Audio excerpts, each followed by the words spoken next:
Hello students, in the previous video you have studied about the introduction of Mendel's inheritance and variations. While studying the genetics, you have to understand certain terminologies in this video. So in this video we talk about the important terminology used in the study of genetics. So there are some definitions, and first definition is the heredity, transmission of body characters from one generation to the next, from parents to offsprings, is called as heredity. Inheritance or transmission of body characters from one generation to next is called as heredity. Then variations, next definition, differences between parents and offsprings as well as among offsprings of same parents is called as variations. हम देखते हैं कि parents to offspring जब characters जाते हैं तो उसमें difference आता है, and that differences between parents and offspring as well as among the offsprings of the same parent, एक ही पेरेंट के दो ऑफस्प्रिंग में जो डिफरेंस होता है that is also called as variation. So heredity means transmission of body characters from one generation to the next, and variations is the differences among the body characters between parents and offsprings is called as variations. Then genetics. Genetics is a branch of biology which deals with the study of heredity and variations. यानी genetics में heredity और variations की study करने वाली biology की branch, that is called as genetics. The term genetics was coined by Batson. Batson नाम के, William Batson नाम के scientist ने in 1906 was the first to use the term genetics. Genetics means genetics is term derived from genes, that is from the term to grow, or to genesis means to grow. So this term genetics was first used by Batson in 1906 for the branch of biology which deals with the study of heredity and variations. Mendel's work and conclusion form a basis of modern genetics, hence Mendel is called father of genetics. So these are the definitions used in this chapter, that is genetics. Heredity, transmission of body characters from one generation to next, from parents to offspring. Variations, differences between the characters of parents and offsprings as well as among offsprings of the same parent. And genetics is a branch of biology which deals with the study of heredity and variations. Mendel was awarded as father of genetics because Mendel's work and conclusion form a basis of modern genetics, and term genetics was coined by Batson in 1906. तो ये आपको याद रखना है. उसके बाद में ये चैप्टर में जो दो इम्पोर्टेंट डेफिनेशंस भी याद रखनी है वो है उस clones and offsprings.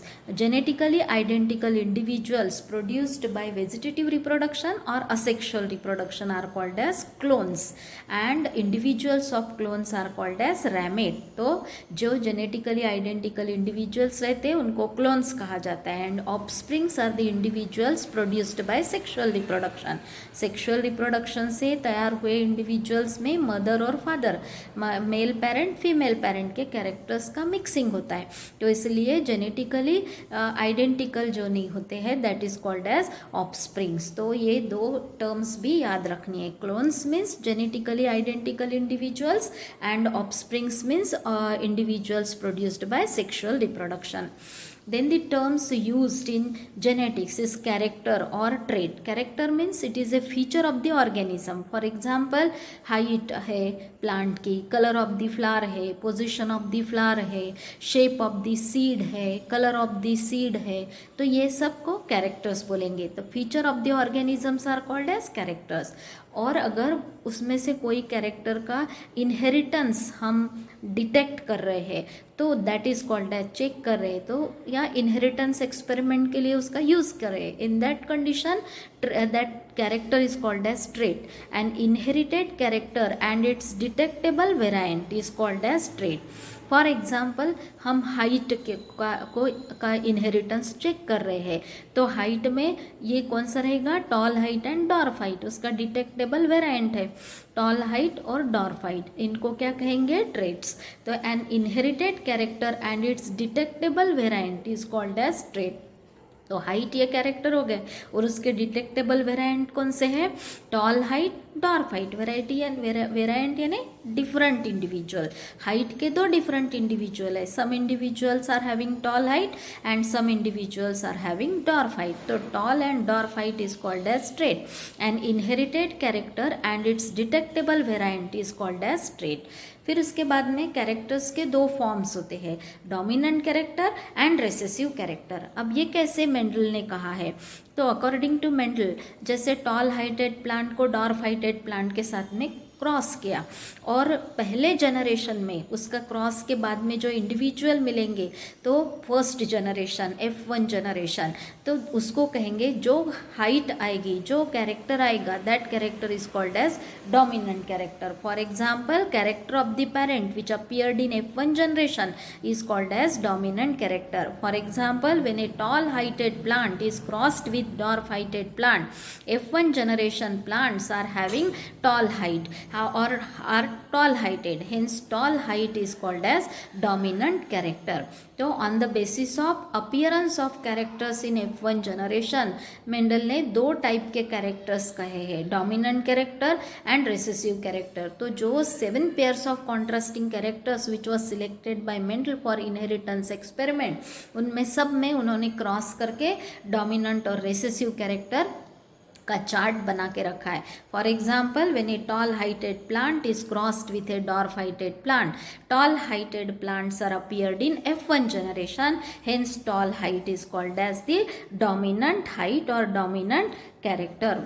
Then next, recessive character. Recessive character की डेफिनेशन है, when the character of the parent which does not appear in F1 generation is called as recessive character। जैसे इसके पहले अपन ने देखा है, when tall heighted plant is crossed with dwarf heighted plant, F1 generation में कौन सी हाइट आती है, tall height, कौन सी हाइट अपीयर नहीं होती है, dwarf height। so dwarf height does not appear in F1 generation, hence it is called as recessive character। तो हाइट में डोमिनेंट हाइट कौन सी हो गई, tall height, because tall heighted plants are appeared in F1 generation. कौन सी height recessive हो गई, dwarf height, because dwarf height और dwarf character does not appear in F1 generation. So on the basis of appearance of characters in F1 generation, Mendel form 2 types of characters, that is dominant characters and recessive character। Then Mendel selected alphabets for characters, क्योंकि उन्होंने tabulated form में पूरे characters के cross दिए हुए हैं, for that purpose उन्होंने alphabet का सिलेक्शन किया। Mendel selected alphabets for characters, 1 alphabet for each character. For example, T for height. अब इसमें आपको मालूम है हर कैरेक्टर के 2 अल्टरनेटिव फॉर्म्स है, एक डोमिनेंट और रेसेसिव। जो कैरेक्टर F1 जनरेशन में आएगा दैट इज डोमिनेंट कैरेक्टर, जो अपीयर नहीं होगा F1 जनरेशन में that is the recessive character. जैसे हाइट के लिए क्रॉस करते हैं टॉल हाइटेड और डॉर्फ हाइटेड प्लांट, तो F1 जनरेशन में टॉल हाइट आती है तो उसको क्या बोलेंगे, डोमिनेंट हाइट, और जो नई आई है वो recessive height, that is dwarf height. तो हर एक कैरेक्टर के लिए मेंडल ने एक अल्फ़ाबेट का सिलेक्शन किया। जैसे हाइट के लिए कौन से अल्फ़ाबेट है, T अल्फ़ाबेट। फिर dominant character shown by capital letter, same alphabet, height के लिए T अल्फ़ाबेट, डोमिनेंट कैरेक्टर के लिए capital T and recessive character के लिए small t।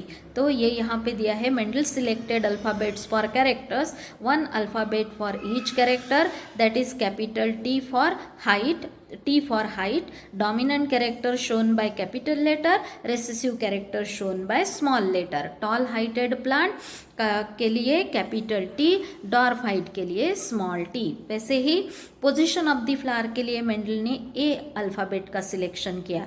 Axillary position dominant है, टर्मिनल पोजीशन रेसेसिव है, क्योंकि एक्सिलरी और टर्मिनल का क्रॉस करो तो F1 जनरेशन में कौन सी पोजीशन आती है फ्लावर की, axillary. On the basis of that axillary is the dominant character, terminal is the recessive character. Position के लिए कौन सा अल्फ़ाबेट सिलेक्ट किया, A, तो capital A for axillary axillary flower because it is a dominant character, और terminal flower के लिए small a, same alphabet but small letter for recessive and capital letter for dominant characters. तो ये बहुत important है.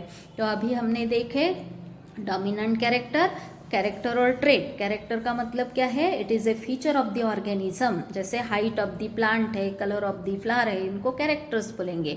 मगर जब वही कैरेक्टर हम इनहेरिटेंस के एक्सपेरिमेंट में यूज़ करते हैं तो in that condition it is called as trait. And inherited character and its detectable variant is called as trait. For example height ये ट्रेट है तो उसके दो डिटेक्टेबल वेराइंट है. कौन से?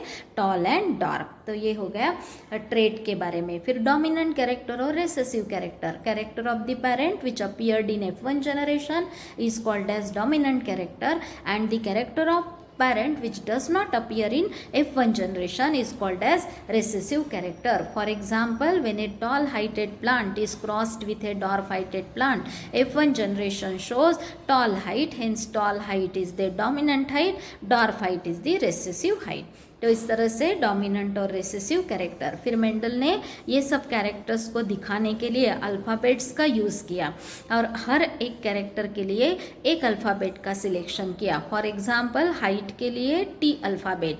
फिर उसके दो डिटेक्टेबल वेराइंट्स है, डोमिनेंट एंड रेसेसिव. तो डोमिनेंट के लिए कैपिटल लेटर, रेसेसिव के लिए small letter. Tall height dominant है तो उसके लिए capital T, dwarf height recessive है तो उसके लिए स्मॉल टी. एक्सिलरी और टर्मिनल में axillary is the dominant character, terminal is the recessive character. इसके लिए अल्फाबेट कौन सा सिलेक्ट किया? ए. तो एक्सिलरी के लिए कैपिटल है, टर्मिनल के लिए स्मॉल ए. तो ये बेसिक है, ये आपको जेनेटिक्स के पढ़ते वक्त आपको मालूम होना ज़रूरी है. फिर उसके बाद में बहुत सारी टर्मिनोलॉजीज है, जेनेटिक टर्मिनोलॉजीज बोलते हैं, और ये बहुत बार आपको डिफाइन द फॉलोइंग टर्म्स के फॉर्म में क्वेश्चन पूछा जा सकता है. इसमें डिफाइन द फॉलोइंग टर्म्स, और दो के पेयर में ही ये डेफिनेशंस दी हुई है और ये रिलेटेड है एक दूसरे से. तो ये दो कोई भी डेफिनेशन 2 मार्क के लिए आपको पूछी जा सकती है, या 1 मार्क के लिए आंसर इन 1 सेंटेंस में एक डेफिनेशन आ सकती है. तो ये टर्मिनोलॉजी.